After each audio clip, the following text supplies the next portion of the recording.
Hey, it's Sam, and I'm sitting here with Mas Vidal. Namaste, nice to be here. We're at Shakti Fest, and great time to connect and cultivate Sangha and enrich our lives.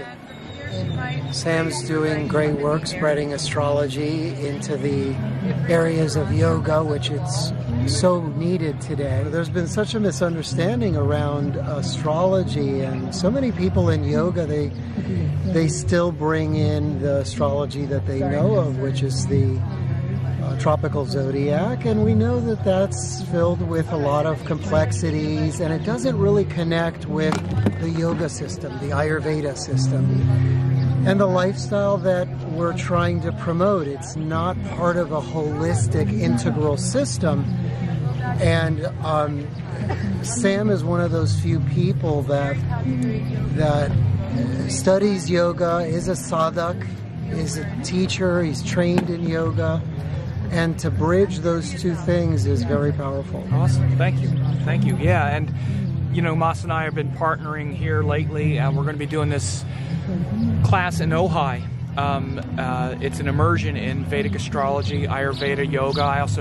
I'm sort of Yoga and Vedic Astrology. That was my first book, or actually my second book, and Mas did a book on Ayurveda and Yoga. So we're kind of bringing those three together, and we have this 3-day immersion, and we're going to be talking a little bit about how we're going to structure that class material as well here in this video. Day one is going to be about general timing, like just general timing of life. That includes the seasons of life, the timing of like yugas and large astrological timing. Yeah, the cycles, and literally like the cosmological ages. We also, and then on day two, we're going to talk about how to apply those Ayurvedic and yogic and astrological principles to individual birth charts and all the remedies and whatnot. And then day three, we're going to talk about how to align the chart with the cycles of dashas and transits. And so it's going to be broken out in that way. So again, you start day one with the general cosmological, astrological timing of life, and how spirit filters down from the sacred, undifferentiated self to the localized self based on karma, all of those big structures. And then day two, how to actually look at the astrology charts, especially for things like Ayurveda, yoga. And then day three, how to take those charts and align them with the sacred timing of dashas, transits, and whatnot.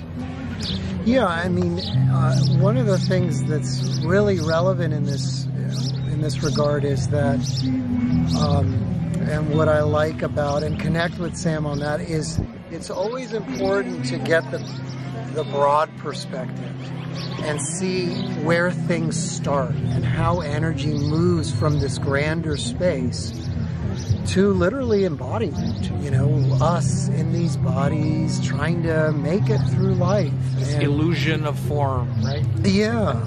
And yoga keeps telling us over and over again, we're not the mind, we're not the body.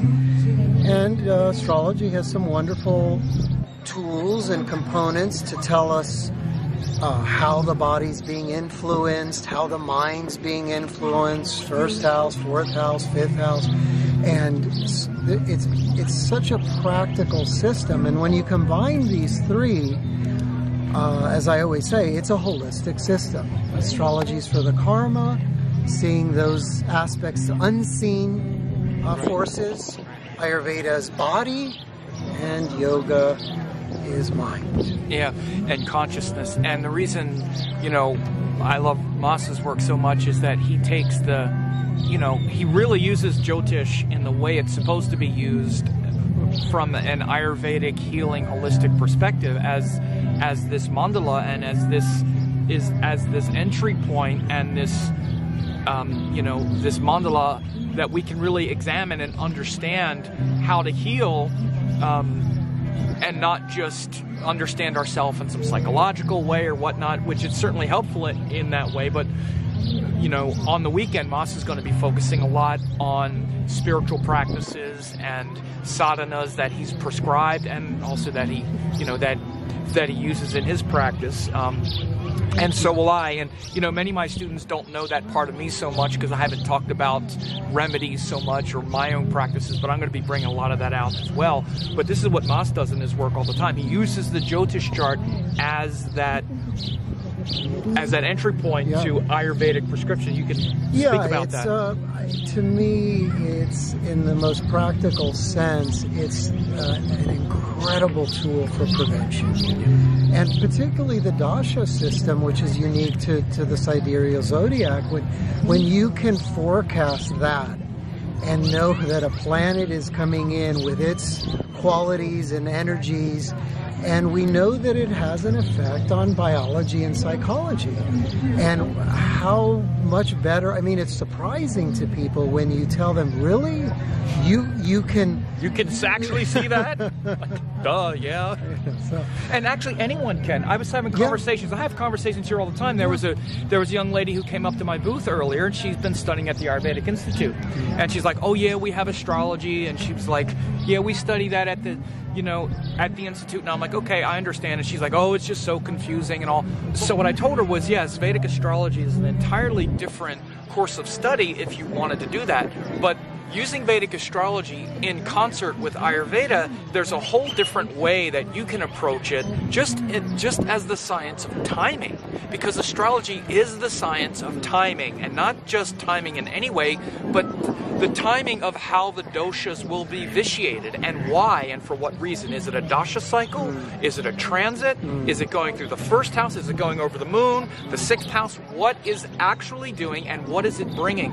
And those are the things that we're going to really break out, especially on the third day of the retreat when we get into these specifics of, and you know, the great thing about bringing together such talented students that I already know are going to be there is people are used to having this safe container where where you can share your stories and share them with us so we can all see how your life has unfolded as well and how different things came at different times. It's an amazing learning experience to sort of open up that space. Yeah. So we're all going to be learning that way. What did you want to say? Well, the vision I have is this kind of a laboratory. Right.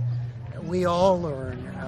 Teachers learn too, and I've learned so much in when these groups come together, and that's ultimately a wonderful thing because each of us has our own specialities and great talents and insights. So I look forward to your humble wisdom and sharing that with us.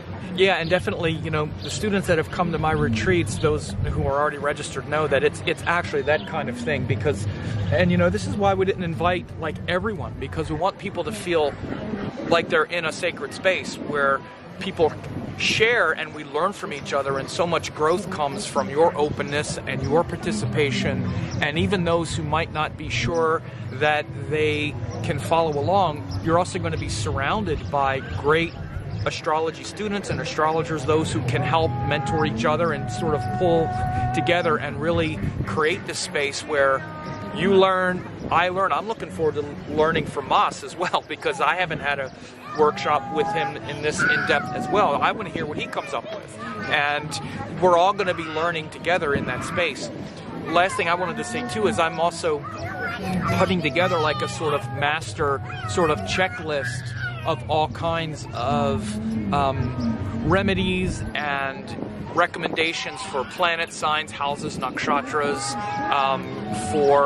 that I use in forecasting and whatnot. So we'll get all of these amazing checklists and templates to also use as a guide during the weekend course. Oh, there's Nandi. So, Mas, what did you want to say about? I'm fortunate that Sam is a wonderful educator, incredible at creating structure and just planning and organizing things. That's certainly something that I enjoy, and having that support in that way, because it provides for a real clear direction as to what we're doing and what we're going to cover, especially with a vast subject that's so deep and profound.